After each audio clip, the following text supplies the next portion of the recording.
The Silent Letters podcast is an extension of the Slater's Playhouse advice column.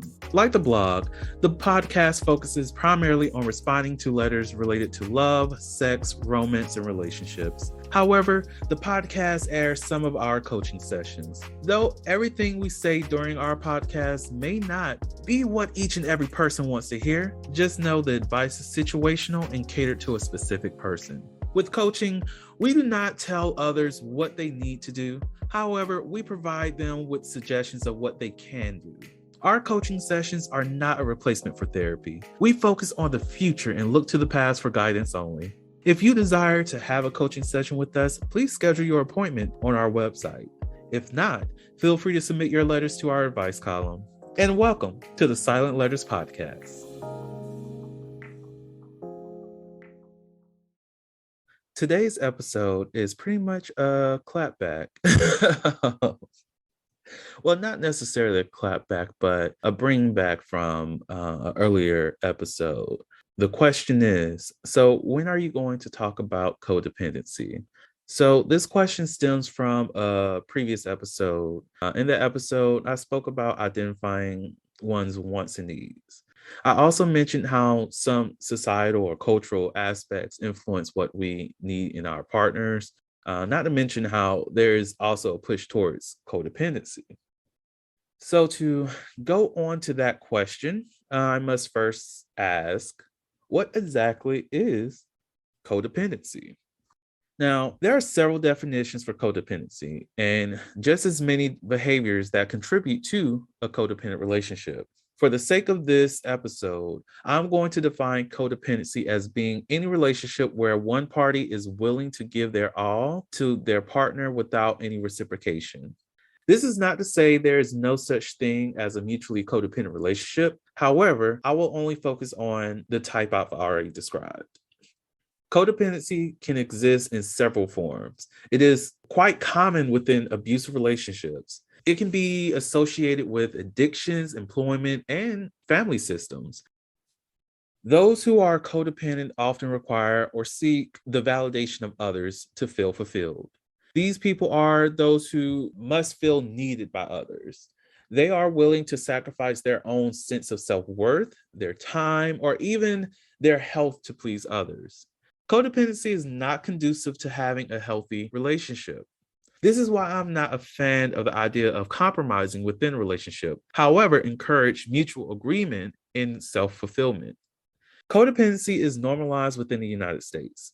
This may be the case for other countries as well. However, I do not currently have access to the empirical data, nor have personal experiences to support codependency within other countries. However, I would not be surprised. We see examples of codependency in romance stories, films, and television shows.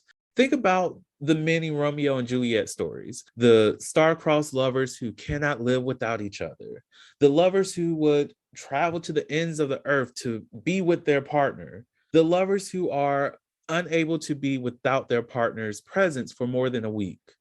It makes for great television and story development. However, many people emulate these ideas because it seems to be the right thing to do within a relationship, opposed to personal autonomy and self-fulfillment. This is not to say there is anything wrong with this portrayal of romance. The issue is that this behavior is seen to be the standard approach of being romantic. Romantic expression is very broad. One must think about love languages, communication styles, individual likes and dislikes, goals, cultural backgrounds, all of that, and more.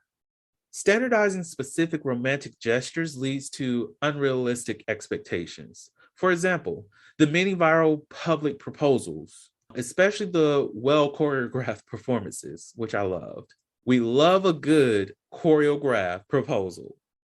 Unfortunately, not everyone finds this romantic, and some may feel embarrassed or feel obligated to say yes because of the efforts put into the proposal. Knowing the signs of codependency is beneficial. Your interest in personal fulfillment within the relationship should always matter. Additionally, the same can be said about your partner. No person should carry the responsibility of being the source of another person's happiness, nor require their partner to be their source. Sometimes the person who wants to give their all within the relationship does so willingly. If you are that person, you do not have to find your self-worth by pleasing others and making sacrifices for them. Do what you need to do to shake that belief so you can start focusing on pleasing yourself. You can accomplish this by attending therapy sessions, journaling, or even meditating on your needs. There are multiple ways of doing this.